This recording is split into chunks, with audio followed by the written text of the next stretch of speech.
Welcome to Transformative Principal. I'm your host, Jethro Jones, and you can follow me on Twitter at Jethro Jones.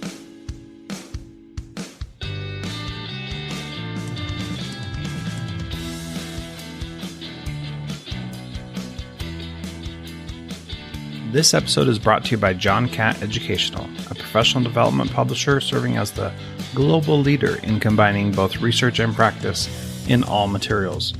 Find timely PD publications to support yourself and your faculty by visiting them online at us.johncattbookshop.com. Great instruction gets students engaged. TeachFX equips teachers with the instructional strategies and job-embedded feedback they need to get students engaged in virtual or in-person classes. Learn more about TeachFX and get a special offer at teachfx.com/transformativeprincipal.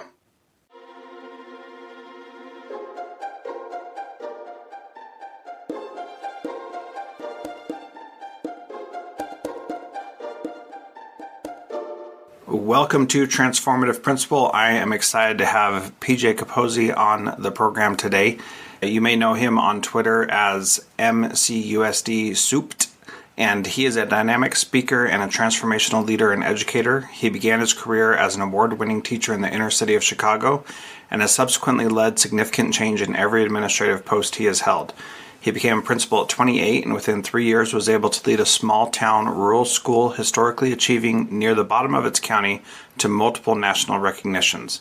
After 4 years, PJ moved to his current district, Meridian CUSD 223, where he is in his eighth year as a superintendent and has led a similar turnaround, leading to multiple national recognitions for multiple different efforts. He's written 8 books for various publishers, and PJ's work has been published online in ASCD, Edutopia, NPR, Washington Post, and the Huffington Post. He works in the education department at 2 universities and with the Illinois Principals Association, including Principal Coach, and he is the author of the first complete stack of micro-credentials offered in Illinois.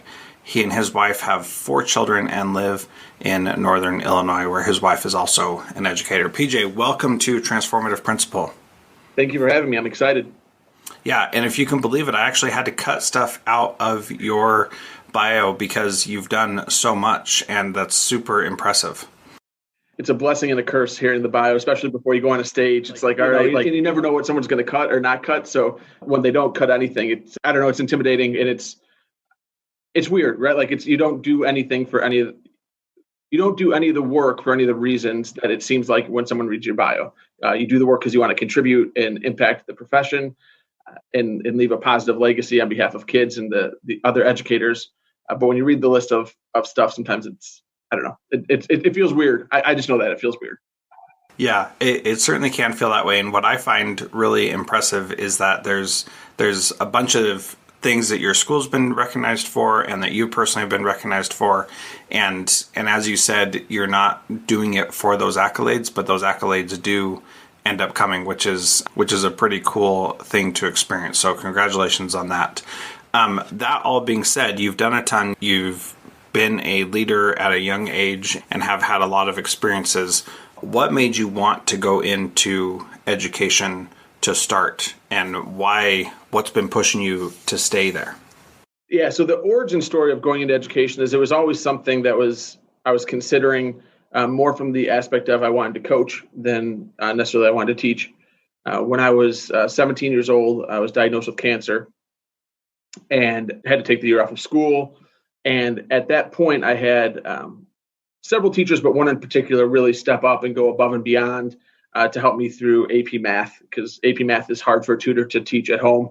And at that moment, I saw the difference like a teacher can make on someone's life. Because up until that point, like I have 2 amazing parents. I was like a sitcom the way I was raised. Like I had every privilege possible. So teachers were like, and I liked school, but they weren't vital to me being successful until they were.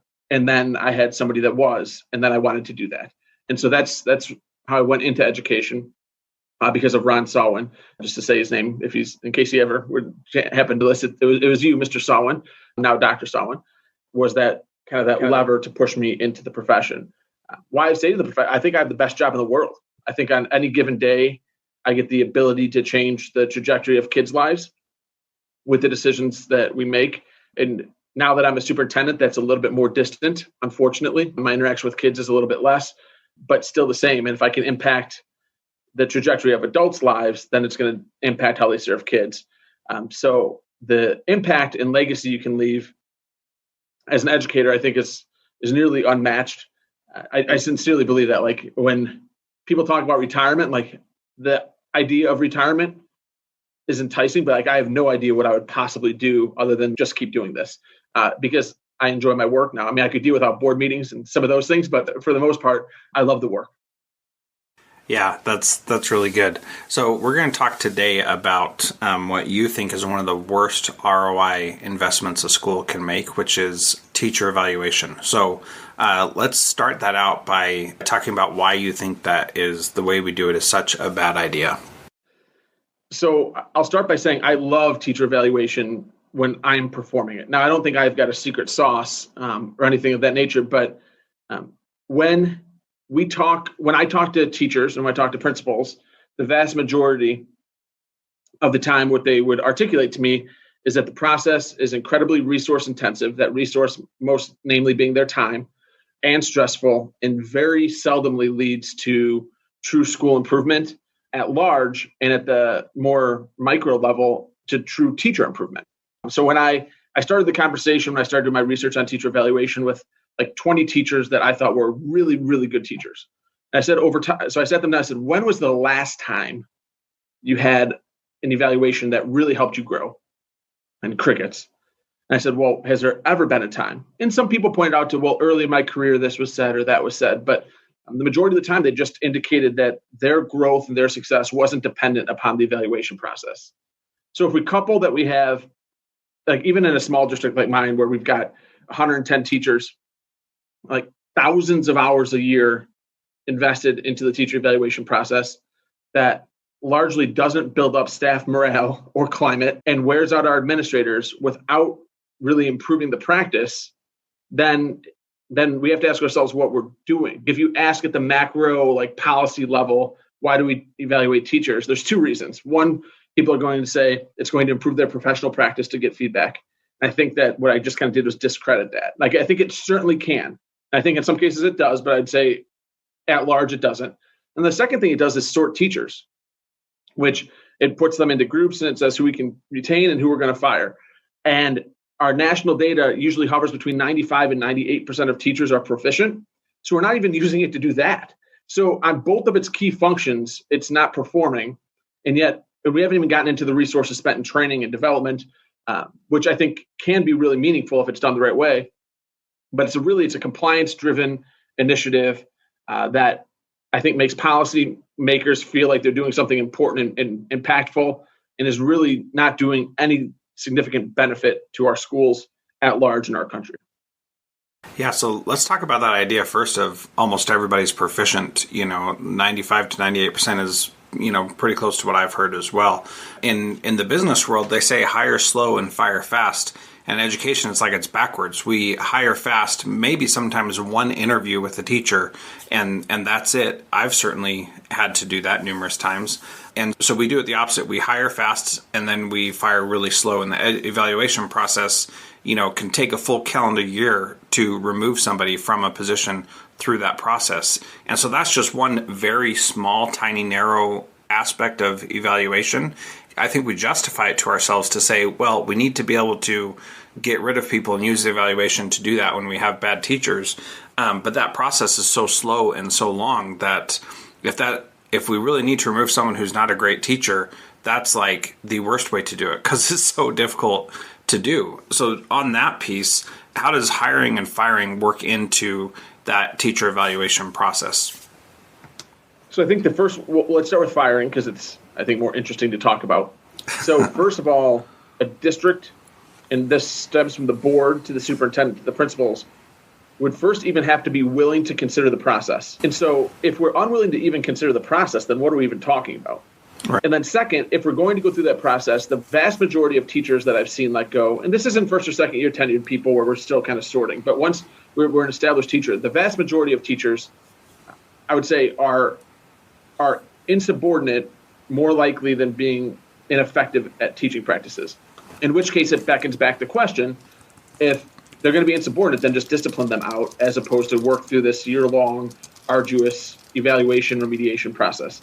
I have seen, like, maybe twice in my career, and this isn't just my districts, this is with all the work I've done throughout the country, people that have been remediated that have then turned into like key elements of school success in the future. So like, I do think it is possible. I do also know of teachers that didn't fit or weren't quite right in a given district that come to another district and have a rebirth. So I think both of those things are possible.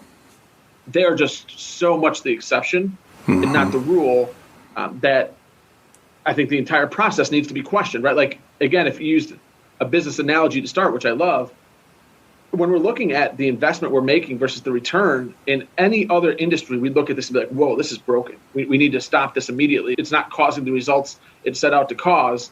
We'd question that. And in education, everyone just kind of cusses at the process and no one's doing anything to change it. And so the work that I've done is largely around, okay, if you're unwilling to change the process at the macro, how can we improve it at the micro? Because I do think there's some things we can do. Again, it's systematizing the individual work, which obviously that's the task of education. That's why it's fun, but that's also why it's really hard.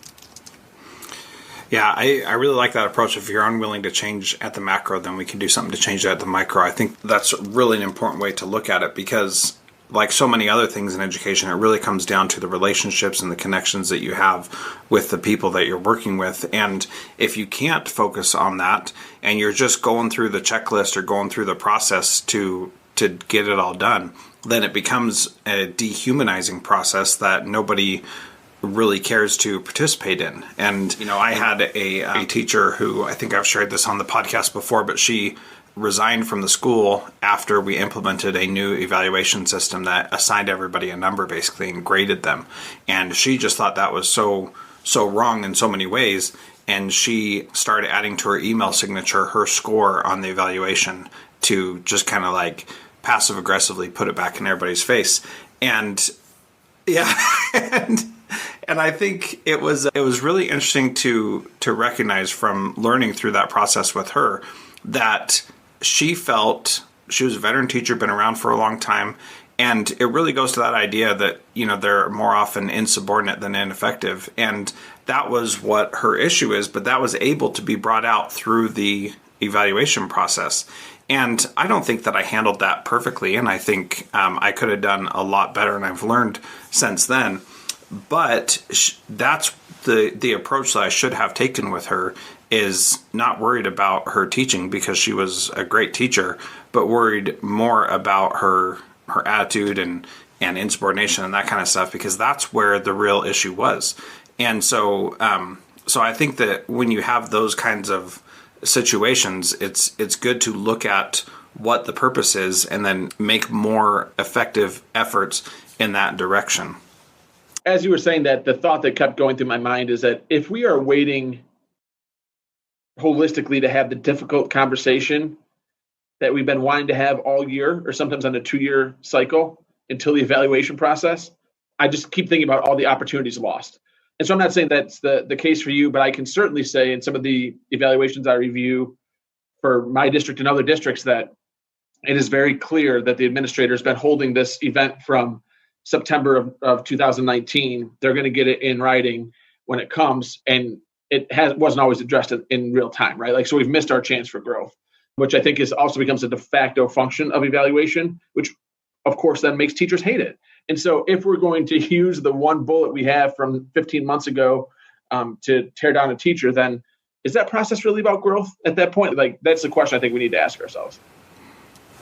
Yeah, let's talk about what that looks like with it being about growth. If we really want it to be at growth, what does that actually look like, and how do we do it differently? And let me preface this with this idea of we've taken a more systemic and factory approach to evaluations. I feel like we've gotten further and further away from that our evaluations don't really allow for some of that growth to happen, as data intensive as they are. I'm looking at you, Danielson and Marzano, because they inhibit that, because it's all about the data and it's not about the individual growth. So how do we make it more focused on growth?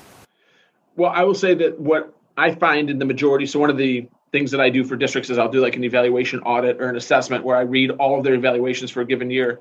What tends to happen is two things that would go to counter growth, and then I'll get into how I think we add it. And so if you're an evaluator and I call you out on this, like this is typical around the country, the suggestions for improvement where it should be about growth may as well be copy and pasted. And that doesn't mean that you are being lazy. It just means that as an evaluator, you have a go-to 2 or 3 suggestions for improvement that then show up over and over and over again.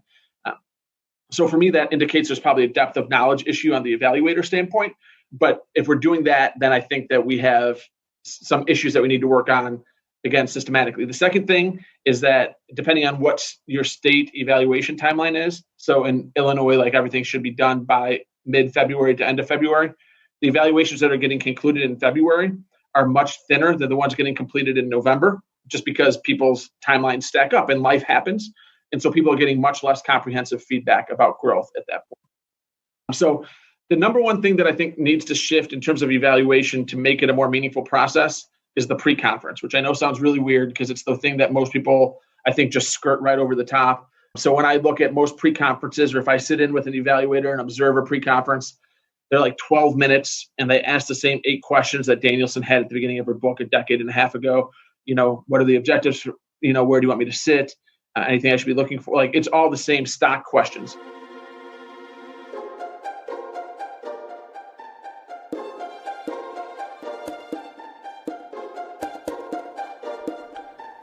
John Catt Educational supports high-quality teaching and learning by providing publications that are research-based, practical, and focused on the key topics proven essential in today's and tomorrow's schools. The latest John Catt publications include a book whose bold, transformative ideas amaze and infuriate people around the world, according to one reviewer, a title from global leaders in curriculum planning, practice, and retrieval, one book that says stop talking and start doing with regard to teacher well-being, and much more. These books, used by educators of all roles across North America and worldwide, amplify fresh, engaging voices with practical strategies to create transformative change. Learn more in our show notes at jethrojones.com/podcast. During COVID, every teacher is a new teacher. That's why innovative school leaders are turning to TeachFX, whose professional learning platform doubles student engagement online or in person. To learn more about TeachFX and get a special offer, visit teachfx.com/transformative principle. I created a new podcast with my friend Frederick Lane called Cybertraps. We are exploring the myriad risks and adverse consequences that can arise from the use and misuse of digital devices and electronic communication tools. Please subscribe to the Cybertraps podcast, and if you like it, please give us a rating. Here's an excerpt from an interview with Eric Stevens on the value of identity and being ethical in our work with underserved populations. If I approach my research with the intention of helping a group of people, but I am using the data that they themselves have created and have been replicated by their own personal identity, replicated over and over and over and over, my research is already flawed ethically. Some people, that's not a big thing. For me, it was problematic because I didn't want to feel like I was exploiting people, but I still wanted to help. What I ended up creating was I wanted to understand the prison system at the language level across time and across space in the United States. Basically, I wanted to understand if we send a person to prison, we're sending them to a correctional facility with correctional officers, and we give them handbooks to say, hey, this is what you should be doing. What I wanted to answer was at the language level with the technical documents that we hand to an inmate, what are we correcting them to? To what standard are we asking them to be at the language level? Check out more from this interview at cybertraps.com/7.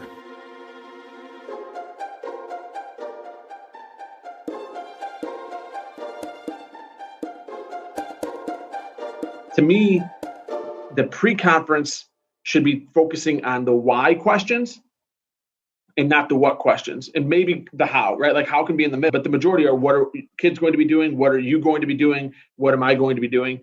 And when we get into the whole problem with evaluation, why I think it doesn't work is because we stay at that level.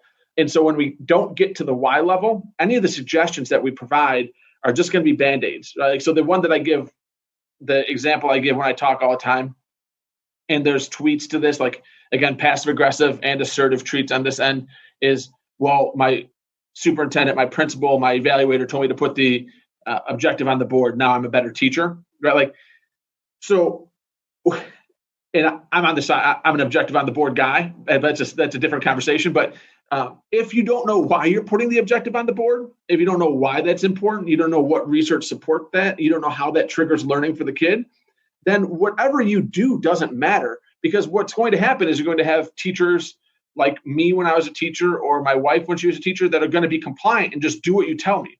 But if I don't understand why I'm doing that, then my practice doesn't really improve. And over time, that's going to slip when there's an evaluator that doesn't hold me accountable for it. And so that's the entire, like, that's a microcosm of the entire evaluation experience for most teachers is, all right, I survived it. I got told to do these two things. I'm going to do these two things because I'm going to jump through that hoop. And my practice doesn't significantly or substantially change. And if we do that, then schools aren't going to get, it's not a practice to improve schools. But if we have like a few deep, meaningful conversations about why, then that teacher's, like, again, that trajectory of that teacher's career could change based on the feedback you give them or not. Trust me, there's no complex here that I think these conversations, it's just like the conversations we have with kids, right? Like if 8% of them stick, we did amazing. So it's not like we're trying to bat 100% on these life-changing, career-altering conversations, but that doesn't forgive us the responsibility of trying to have them. Yeah, I'm glad you brought up the idea of putting the objective on the board, because I've got a great story to illustrate that. In this same school where that teacher was, we're saying you should have the objective up on the board. And when the training was done before I got there, it was a checkbox. And so that's what everybody did. They actually printed out their standards, like they're from the Alaska State Common Core or whatever it was, and the Alaska State standards. They printed those out and they put them up on their wall. And if we were lucky, they would move a little arrow to the standard that they were working on that month. And literally that's what it was. It was ridiculous. And so I started asking, what is a child going to learn as a result of being in your class today? That's the purpose of posting the objective on the board. I think that's important, but at the same time, I don't really care. If you know what your kid is supposed to learn, then that's great. It's better if they can know what they're supposed to learn. And I only had one teacher out of all my teachers who really bought into that idea, and she challenged me on it a bunch. But this is where it's leading to growth, because the teacher who had her score and her signature, it was just a checkbox. This other teacher, it really caused her to change how she was teaching, because she had never been posed that question before. And that's where you're saying, if you're not getting deep enough and not really understanding the why, then there's not really going to be room for growth. So this other teacher, her name is Diane Grupp, she's awesome. She pushed back and said, well, I don't think I need to do that. I have my standards there and the kids can get it. And I said, okay, but like today, what should they get out of being in there today? And she said, well, it's not going to be very big. And I said, well, that's okay. Does it have to be big? What are they going to get out of being in your class? And once she changed how she thought about that, she really started changing how she was teaching and focusing more on what the kids needed. And then one time she came to me and said, I don't want my kids to know what they're supposed to learn today, so I'm not going to put an objective up. And I said, well, why not? She said, because it's an inquiry lesson and they need to figure out the rule. And if I just tell them, then that's not going to be the same as if they figure it out. Now, talk about growth, PJ, because then she was like, I'm going to change how I'm doing it to meet the needs of the kids, and it's going to be there. That was a momentous occasion. And I was like, then you don't have to put the lesson objective up. Yep. It's great. Yep. And so I've got a similar story like you had from your Alaska experience. And I'll say the gentleman's name because he's become a close family friend. But Ken Scott was our driver's ed teacher. Now, his wife babysat our kids. So when I moved to town, they were like the first people to embrace us in the town that we moved in from, kind of big city to small town. And so I was working hard on the objective on the board thing. And so I had all my teachers, and everyone called him Coachy, except Coachy. And so I pulled him aside, I'm like, Ken, look, you're my friend. Like, and I know that you're 65 years old and you can retire at any point, but could you do me a favor and just do this for me? It's like, yes. So the next time I come in for an informal observation, the objective's on the board. And like I'm texting my friends, I'm like, it happened, it worked. I come in like a month later, same exact objectives on the board. It was a small victory. And then just as a side note, what I've encouraged teachers to do in the last handful of years, and this is kind of based on what Hattie has discovered, is I encourage people to do kind of same thing: what, how, why with their objective. So the what is what the objective has always been. The how is how the student is going to show you mastery over time. So if we're going to want the student to be able to assess their progress toward mastery on a given thing, they should know how they're going to show mastery at that time. Then the why is the relevancy. So that goes back to the DAGIT from years and years and years ago with rigor and relevance framework. But if we should be catering to our kids, let them know what they should learn in a class, how they're going to demonstrate it for us later, and why it's important for them to be successful in the future. Yeah, so let's talk a little bit about teachers observing each other versus the principal just observing teachers. What is the way to ensure that that observation from other teachers leads to growth as well? Because I really think that's the missing piece. It's all well and good for a principal to go observe teachers, but you probably experienced this also, especially being a principal. I was a young principal as well, and I became a much better teacher after going and doing observations a whole bunch. So how do we pull teachers observing each other and giving each other feedback into our evaluation systems? So I think it's shockingly hard. So, I mean, I'll start there. For us in the district I'm currently in, that we have incentivized it in just about every possible way to get teachers into other teachers' classrooms. And right now it's super hard. So 2020, notwithstanding, but we've had limited success in trying to make this cultural. So we have it happening a lot. It's just not part of who we are right now. And if we weren't incentivizing it through different platforms, and if you observe someone else's lesson, then I'll cover another one of your prep periods or whatever the case is, we're trying to get people. So it hasn't become cultural. Now, that said, the people that do it have found a tremendous amount of success in it. And I think the other thing which we have found is when our teachers have done this process in different districts, it's also been really, really successful because in both ways. One, they figure out, wow, we're not pushing kids hard enough because when I look at this district they're doing, or wow, I don't have it so bad. Like maybe my principal's not such a jerk. Like I think it's just provided some context, especially for our lifers that have been here.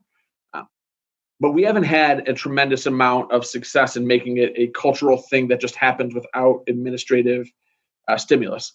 Now, I think the middle ground is instructional coaching, right? Like, so we can hire instructional coaches and get our coaches into the classroom and have them be successful in terms of that. What we have had a hard time doing with that, and again, I think we've had success, is that they are pretty quickly seen as middle management, especially in small districts. If you have a big enough district that there's insulation where they're not like the next layer, but for us, it's been very hard to make sure that they're not perceived as an arm of administration in doing our work on behalf of them. So we are very fortunate in the last couple of years that we've had our union administration applied to and became instructional coaches. And that has been great for us because there's the natural buffer or perceived buffer that existed previously, but wasn't believed. Now is maybe more believed or bought into. So for us, again, I think it's a long-winded answer of sharing our experience. I think any feedback that is trusted and is about growth has a chance of having a greater impact than one that is evaluative and about rank and sort. And so while we haven't been able to get it to be a cultural norm, when it has occurred, I think it's been more impactful than when we have just, again, gone in with the mile-long Danielson, collecting data and, taking the data and then saying, oh, well, this is a this, this is a this, this is a this. And then people, again, I think when I use this terminology, I think they survive the process and then they don't worry about it for another year and 9 months or whatever the case happens to be, which just means that the process of observation and feedback is not cultural in terms of what is going to help us grow. And I think we're just wasting our greatest resource, right? If we believe we are instructional leaders as administration, and we believe we have instructional expertise, if our feedback is not given in a way that spurs growth, then all we are doing is creating conditions, right? And so we can still create policies and protocols and conditions for growth, but we're losing out on this massive opportunity. Yeah, I've seen some powerful teacher observations of each other that have led to growth. And you're right, it is really difficult to get it to that point. And I think not tying it into the evaluation system is really the way to ensure that that happens. And so one of the things that I've seen that's effective is giving people that time to do it. And in most schools, teachers have like a 30-minute to an hour-long prep where they can take care of everything they need to take care of. Asking them to then spend that time to go observe somebody else is a big ask. And then the other problem is that teachers don't want to leave their students. And so if they're there, they don't want to be not teaching their kids. And so having them, not teach to go observe somebody else is a big ask as well, because they don't want somebody else to come in and teach their class when they could just be doing it themselves. So I think the biggest barrier to that, to be honest, is really setting up our schools so that teachers have the time to go and do that. And I've never worked in a school where I had 2 prep periods, but I know there are schools where you have 2 different prep periods, and that's a good way to do that. The other thing I'd say about instructional coaches is that if you don't do that effort to make sure that they're not an arm of administration, then they're pretty much useless in my mind. Because if everybody just sees them as an arm of the administration, then nobody's going to trust them and nobody's going to want to grow. And that's a real issue. So you really have to set that up. And one of the things we did is we talked about how our instructional coaches had confidentiality with teachers. We could tell them which teachers to work with, but they couldn't tell us what they were working on with those teachers other than to say, I'm doing what you've asked me to do. And so they didn't share their conversations with teachers with the administration. They didn't come back and report to us. And that went a long way to building that trust and support. And I think that is really, it's just essential for that to work, because otherwise, they think that they are just spying on me for the administration. And, once you have that idea in your teachers, then you've lost and there's no overcoming that.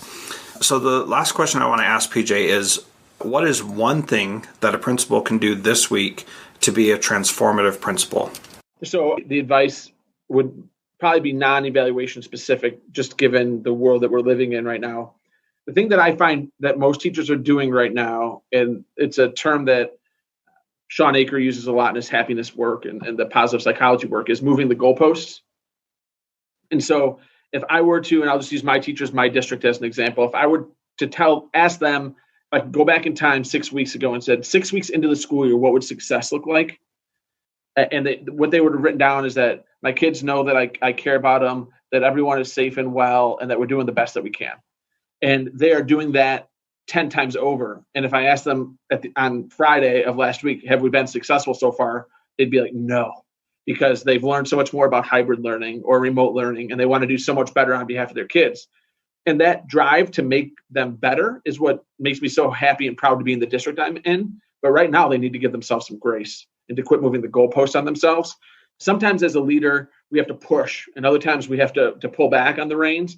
I think that what we have to do is, I think if we're in about week 6, 7, 8 of the school year, it's time for us to say, okay, we have some things we want to accomplish this year, and to be very specific and acute with what you're doing there, and say that to do this, we just have to keep on the same path we're doing, and to give your teachers some grace and to give yourself some grace in this, because this is exhausting, difficult, tenuous work. I've had more teachers say that I feel like a first-year teacher with 20 years experience this year than I've ever heard before. So to be transformative in this moment, I would just remind yourself that you're playing in a game that doesn't end in May of 2021.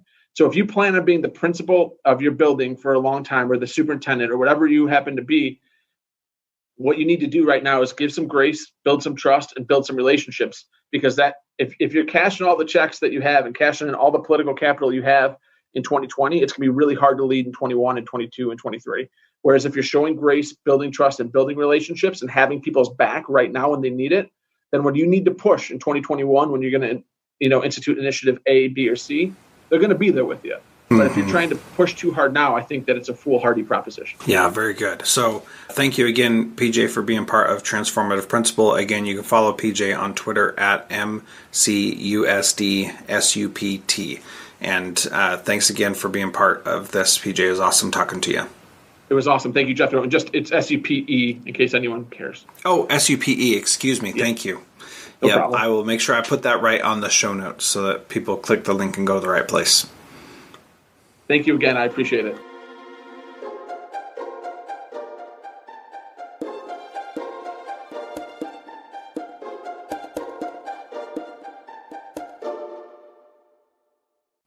Thank you to our valued partner, John Catt Educational. If you are a leader looking to make transformative change by providing yourself and your leaders and teachers with professional development that is research-based and rigorous, yet easy to digest and full of practical strategies, check out the latest publications from John Catt.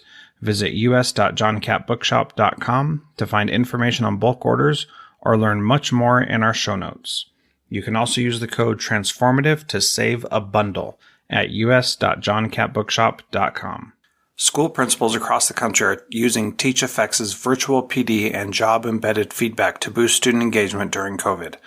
With TeachFX, teachers get 8 times more feedback and generate 144% more student engagement on average in a school year with no additional work for school leaders or teachers. To learn more about TeachFX and get a special offer, visit teachfx.com/transformativeprincipal.